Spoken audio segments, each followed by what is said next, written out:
Hello students, welcome to my channel. आज मैं आपको कराने जा रही हूँ चैप्टर नंबर 8 ट्रिग्नोमेट्री की एक्सरसाइज 8.2 का question number 4। State whether the following are true और फॉल्स, जस्टिफाई योर आंसर। हमें इस क्वेश्चन में टोटल 5 स्टेटमेंट्स दी हैं और बताना है कि क्या ये स्टेटमेंट ट्रू है या फॉल्स है। अगर ट्रू है तो क्यों है, फॉल्स है तो क्यों है।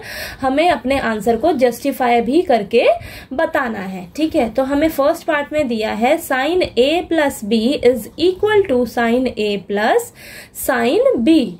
ठीक है, तो हमें यहाँ पर बताना है कि क्या left hand side right hand side के इक्वल है।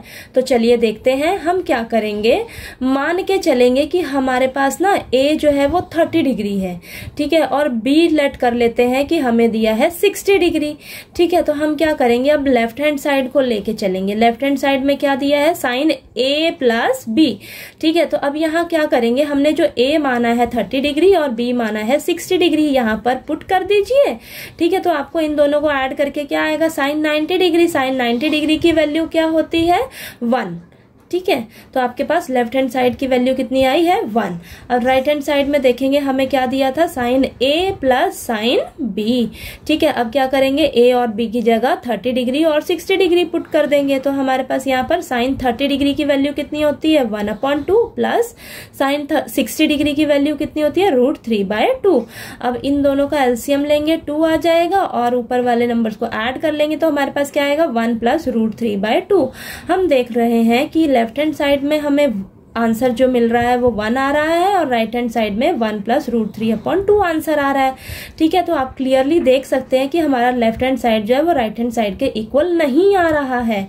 ठीक है, तो ये स्टेटमेंट जो हमें दी थी ये हमें गलत दे रखी है। तो हम लिखेंगे लास्ट में, hence the given statement is false. ठीक है, नेक्स्ट सेकेंड पार्ट करते हैं।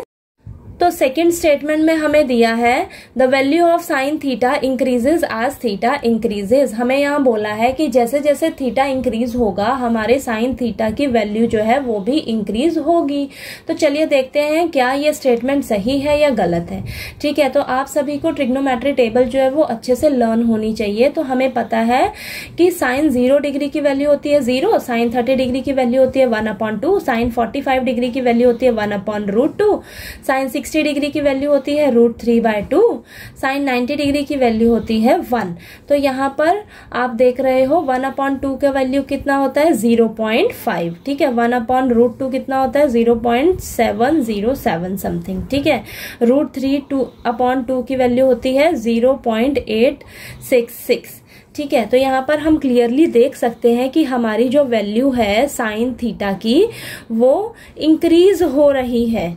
ठीक है, जैसे जैसे हमारा थीटा इंक्रीज हो रहा है तो हमारे साइन थीटा की वैल्यू भी इंक्रीज हो रही है। तो ये स्टेटमेंट हमें सही दे रखी है। ठीक है, तो हम लिखेंगे hence the given statement is true. ठीक है, नेक्स्ट थर्ड स्टेटमेंट में हमें दिया है the value of cos theta increases as theta increases. हमें इसमें बोला है कि जैसे जैसे थीटा इंक्रीज होगा तो कॉस थीटा की वैल्यू भी इंक्रीज होगी। तो देखते हैं क्या यह स्टेटमेंट सही है या गलत है।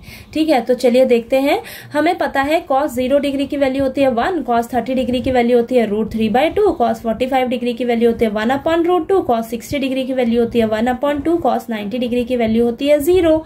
ठीक है, अब इन सभी की वैल्यूज आप लिख लीजिए और यहाँ पर हम क्लियरली देख रहे हैं कि यहाँ पर हमारी जो जैसे जैसे हमारा थीटा इंक्रीज हो रहा है हमारे कॉस थीटा की जो वैल्यू है वो कम हो रही है, डिक्रीज हो रही है। ठीक है, यहाँ पर आप देखिए कि आपकी जो कॉस थीटा की वैल्यू है वो डिक्रीज हो रही है। तो हमें ये जो स्टेटमेंट दे रखी है ना ये हमें गलत दी है। ठीक है, हमारा थीटा जब इंक्रीज हो रहा है तो हमारे कॉस थीटा की वैल्यू जो है वो डिक्रीज होगी ना कि इंक्रीज होगी।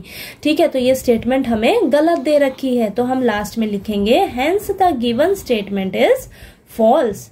ठीक है, नेक्स्ट फोर्थ स्टेटमेंट है हमारे पास, sine theta is equal to cos theta for all values of theta. हमें यहाँ दिया है क्या, साइन थीटा और कॉस थीटा एक दूसरे के इक्वल है थीटा की सभी वैल्यूज के लिए। तो चलिए देखते हैं क्या ये स्टेटमेंट सही है या गलत है। अगर हम देखें, हमारा अगर थीटा 45 डिग्री दिया हो तो हमें पता है साइन 45 डिग्री और कॉस 45 डिग्री की वैल्यू हमारी होती है 1/√2। लेकिन ये स्टेटमेंट जो है वो ट्रू नहीं है बाकी सभी थीटा की वैल्यूज के लिए। अगर हमारा थीटा 30 डिग्री होता है तो अगर हम साइन 30 डिग्री देखें तो उसकी वैल्यू होती है 1/2 और कॉस 30 डिग्री की वैल्यू होती है हमारे पास √3/2। तो यहाँ पर आप क्लियरली देख सकते हैं कि अगर मैंने थीटा जो है वो 30 डिग्री लिया तो इन दोनों की वैल्यू जो है वो अलग अलग आई है।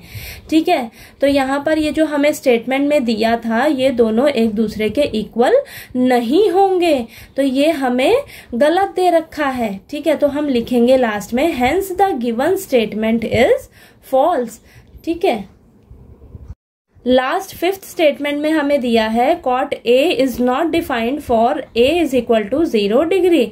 इस स्टेटमेंट में हमें बोला है कि क्या एंगल ए अगर हमारा 0 डिग्री है तो कॉट ए की वैल्यू जो है वो नॉट डिफाइंड है। ठीक है, तो क्या ये स्टेटमेंट सही है या गलत है, चलिए करके देखते हैं।